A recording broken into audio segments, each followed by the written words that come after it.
Could we say that Russia has failed to reach its decisive goal, which is preventing NATO to be enlarged precisely near the Russian borders? Well, the issue of Sweden and Finland is not yet determined. The question of Ukraine, I think, is determined. I think there's no way now Ukraine will be allowed into NATO.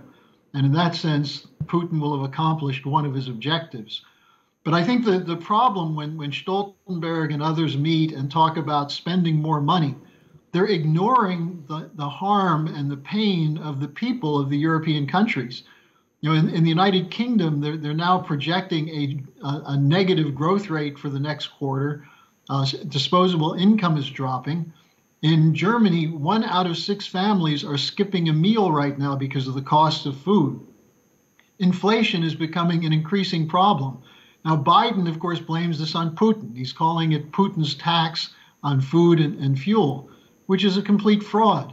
The inflation is driven by wrong economic policies in the West of pumping huge volumes of liquidity to bail out bankrupt corporations.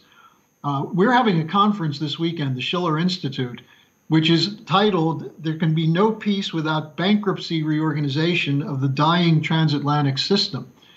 The military policy is, in one sense, covering up the financial crisis, but secondly, it's harming it.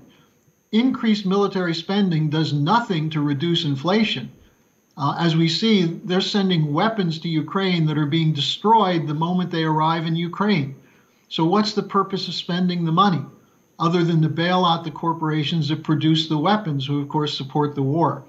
So I think NATO is in a completely wrong course. I don't know that Putin is going to succeed in stopping NATO expansion, but I think there's growing sentiment in France, Germany, and Italy to leave NATO because it's lost its sense of purpose that existed at the end of World War II.